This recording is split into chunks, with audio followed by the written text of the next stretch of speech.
والکرم وآلہ وصحبہ وبارک وسلم صلاۃ و سلام علیک یا رسول اللہ صلی اللہ علیہ وسلم۔ شاید یہ حضرات کوئی دوسری زبان سمجھتے ہیں، یہ میرے بھائی کے جو بچے کھڑے ہیں نوجوان، یقیناً آپ کے پیروں میں اللہ نے بڑی طاقت دی، آپ کھڑے رہ سکتے ہیں، لیکن بیٹھے محفل کے کچھ آداب ہوتے ہیں۔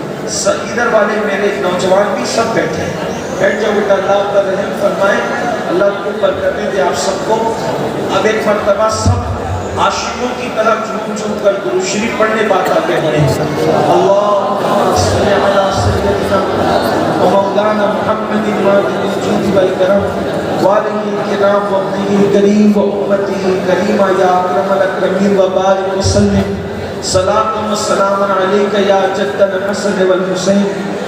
دن لب میں کھونا تجھے، شب صبح تک سونا تجھے، دن لب میں کھونا تجھے، شب صبح تک سونا تجھے، شرم نبی خوف خدا یہ بھی نہیں وہ بھی نہیں، رزق خدا کھایا کیا، فرمان حق ڈالا کیا، شکر کرم ترس سزا یہ بھی نہیں وہ بھی نہیں، اور ڈر تھا کہ عصیاں کی سزا اب ہوگی یا روز جزا، ڈر تھا کہ عصیاں کی سزا اب ہوگی یا روز جزا، دی ان کی رحمت نے صدا یہ بھی نہیں وہ بھی نہیں۔ آج کی یہ محفل امروہہ کی سرزمین پر دارالعلوم اہل سنت عثمانیہ فیضان رضا کے دستار بندی کے موقع پر انعقاد پذیر ہے، اور میرے بعد آپ کو ایک عظیم ہستی سے ان کا خطاب سننا ہے۔ وہ تھوڑی دیر میں ہمارے امیر قائد محترم تشریف لانے والے ہیں، جتنے وقت میں وہ آ رہے ہیں تھوڑی دیر کے لیے میں نے سورہ تحریم سے آیہ کریمہ کے جس حصے کی تلاوت کی ہے، اللہ تبارک و تعالیٰ اس کے متعلق مجھے حق کہنے اور آپ سب کو حق سن کر اس پر عمل کرنے اور اسے عام کرنے کی توفیق عطا فرمائے۔ آپ لوگ سردی کے اس موسم میں بہت دور دور سے اور نزدیک سے بھی آئے ہیں، تھوڑی دیر آیہ کریمہ پر توجہ کریں۔ اس آیہ کریمہ میں اللہ نے اپنے بندوں سے اور بالخصوص ایمان والے بندوں سے خطاب فرمایا۔ قرآن میں کہیں تو پوری دنیا کے انسانوں سے ہر سیاہ و سفید سے خطاب ہوتا ہے، لیکن جب بہت خاص بات ہوتی ہے، جب بہت محبت کی بات ہوتی ہے، جب بہت پیار کی بات ہوتی ہے، اس وقت صرف مومنوں سے خطاب کیا جاتا ہے، اور اللہ رب العزت یہاں پر مومنوں سے خطاب فرما رہا ہے۔ کیا خطاب فرما رہا ہے؟ مومن مردوں کو اور مومن عورتوں کو اللہ تبارک و تعالیٰ نے دو ذمہ داری عطا فرمائی ہے، دو ڈیوٹی سونپی اس آیت کے اندر۔ میرا اللہ قرآن مقدس میں ارشاد فرماتا ہے، یا ایھا الذین آمنوا قوا انفسکم واہلیکم نارا وقودھا الناس والحجارہ، اے ایمان والو اپنے آپ کو اور اپنے اہل و عیال کو، اپنے آپ کو اور اپنی اولادوں کو جہنم کی اس آگ سے بچاؤ جس کا ایندھن انسان اور پتھر ہے۔ آپ توجہ فرمائیں، ہر مومن کو، ہر ایمان والے کو، ہر رسول اللہ کے سچے وفادار کو اللہ پاک ارشاد فرما رہا ہے کہ تم اپنے آپ کو بھی جہنم کی آگ سے بچاؤ اور اپنی اولاد کو بھی جہنم کی آگ سے بچاؤ۔ اور جہنم کی آگ کیا ہے؟ جہنم کی آگ کسے کہتے ہیں؟ ذرا دل کے کانوں سے میری قوم کے جوان سنیں، اس لیے کہ آج ہم جہنم کی عذاب کو سننا نہیں چاہتے، آج ہم اللہ کے عذاب کے تذکرے کو سننا نہیں چاہتے، مگر سن لو قرآن کہہ رہا ہے یہ جہنم کیا ہے؟ وقودھا الناس والحجارہ، جہنم وہ ہے جس کا ایندھن انسان اور پتھر ہے، یعنی کوئلے سے جہنم نہیں بھڑکائی جائے گی، جہنم جو ہے وہ لکڑیوں سے نہیں بھڑکائی جائے گی، جہنم پٹرول اور پیٹرولیم سے نہیں بھڑکائی جائے گی، بلکہ فرمایا جا رہا ہے جہنم کا ایندھن انسان اور پتھر ہے۔ تو اے مومنوں، چونکہ تم ایمان لائے ہو، اللہ تم سے کروڑوں ماؤں سے زیادہ پیار کرتا ہے، کروڑوں مائیں مل کر اگر بفرض محال کسی بچے کی 1 کروڑ ماں ہو اور 1 کروڑ مائیں مل کر ایک بچے کو جتنا پیار دینا چاہے اس سے زیادہ پیار اللہ اپنے بندوں سے کرتا ہے. ماں اپنے بچے سے جتنا پیار نہیں کرتی اس سے زیادہ اللہ اپنے بندوں سے پیار کرتا ہے. باپ اپنے بیٹے پر جتنا پیار نہیں کرتا اس سے زیادہ پیار اللہ اپنے بندوں سے کرتا ہے. اور وہ مولا فرما رہا ہے جہنم تو بنائی ہے لیکن تمہیں نہیں ڈالنا چاہتا کیونکہ تم مومن ہو, اس لیے متنبہ کیا جا رہا ہے, تنبیہ کی جا رہی ہے کہ اپنے آپ کو اور اپنی اولاد کو جہنم کی آگ سے بچاؤ. کیا مطلب یہ ہے کہ تم ایسے راستے پہ نہ چلنا جس کی وجہ سے تمہیں جہنم میں ڈالا جائے. تم ایسی راہ اختیار نہ کرنا جس کی وجہ سے تمہیں جہنم میں ڈالا جائے. آئیے پہلے 1-2 حدیث سن لیں کہ جہنم کیا چیز ہے اور جہنم کا عذاب کیا چیز ہے. اللہ اکبر. میرے آقا مصطفیٰ کریم رؤوف الرحیم صلی اللہ علیہ وآلہ وسلم فرماتے ہیں ذرا جہنم کو سن لے. یہ کوئی کہانی قصہ نہیں, یہ اپنے سچے نبی کا فرمان ہے. جس نبی کے کہنے پر ہم نے اللہ کو ایک مانا, جس نبی کے کہنے پر ہم نے قرآن کو اللہ کی کتاب مانا, جس نبی کے کہنے پر ہم نے یوم قیامت مانا, جس نبی کے کہنے پر ہم نے اسلام کی حقانیت کو مانا, وہی رسول اعظم غیب کا نبی صلی اللہ علیہ وآلہ وسلم فرماتے ہیں اللہ اکبر. جہنم کی آگ کا حال یہ ہے, جہنم کی آگ کا حال یہ ہے کہ اگر پہاڑوں کو جہنم کے اندر ڈالا جائے تو پہاڑ پگھلتے ہوئے نظر آئے, پہاڑ پگھل جائیں گے.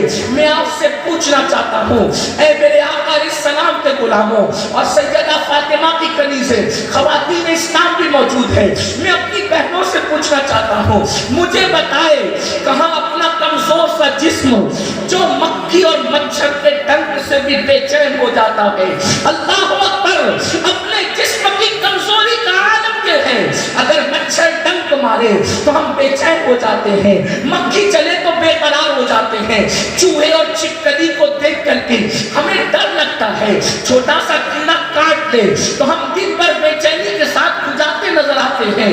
کمزوری کا عالم یہ ہے اور اس راستے پہ چل رہے ہیں جسے جہنم کا راستہ کہا جاتا ہے. اور وہ جہنم کی آگ جس کے بارے میں اللہ کے سچے رسول نے فرمایا کہ دنیا کی آگ سے 70 درجہ زیادہ تیز اور حرارت والی جہنم کی آگ ہے. اس پہ اگر پہاڑوں کو ڈالا جائے تو پہاڑ پگھلنے لگے. اب آپ مجھے بتائیں جس میں پہاڑ پگھل جائیں گے اس میں اپنے نازک وجود کا کیا ہوگا, اس میں اپنے کمزور وجود کا کیا ہوگا. اسی سے بچنے کے لیے اللہ فرما رہا ہے اپنے آپ کو بھی جہنم کی آگ سے بچاؤ اور اپنی اولاد کو بھی جہنم کی آگ سے بچاؤ. اللہ اکبر. اب آئیے میں آپ کو بتاؤں ہم لوگ جہنم کے راستے کیسے جا رہے ہیں, ہم لوگ جہنم کے راستے کس طرح جا رہے ہیں. آئیے اللہ اکبر. اب ذرا دل کے کانوں سے سننا. اللہ کے حبیب غیب کا نبی مصطفیٰ کریم رؤوف الرحیم صلی اللہ علیہ وآلہ وسلم فرماتے ہیں جہنم کے اندر ایک وادی ہے, اس وادی کا نام وادی لملم ہے. اللہ کے رسول زمین پہ بیٹھ کر جہنم کی خبر دے رہے ہیں, جہنم کے عذاب کی خبر دے رہے ہیں. میرے اور آپ کے آقا سچے نبی صلی اللہ علیہ وآلہ وسلم فرماتے ہیں جہنم میں ایک وادی ہے, اس وادی کا نام وادی لملم ہے اور اس کا حال یہ ہے اس سے جہنم کی آگ بھی پناہ مانگتی ہے, اس سے جہنم خود بھی پناہ مانگتا ہے. یاد رکھنا یہ دنیا چند دن کی ہے, اس دنیا میں ہمیشہ کسی کو نہیں رہنا. فرعون نے 400 سال حکومت کی مگر وہ دنیا میں نہ رہا. نمرود نے سینکڑوں سال حکومت کی, وہ دنیا میں نہ رہا. شداد نے زمین پر اللہ کے مقابلے میں جنت بنائی, وہ دنیا میں نہ رہا. یاد رکھو نیک لوگ بھی اس دنیا میں نہ رہے اور برے لوگ بھی اس دنیا میں نہ رہے. ہم بھی اس دنیا میں نہیں رہیں گے. ہم سے پہلے ہمارے باپ دادا تھے, ان سے پہلے ان کے باپ دادا تھے, ان سے پہلے ان کے باپ دادا تھے اور اب ہمارے بعد ہماری نسلیں ہوگی. میرے عزیز مال کی محبت میں آخرت کو فراموش مت کرو. جوانی کے نشے میں اللہ کے فرمان کو پیٹ کے پیچھے مت ڈالو.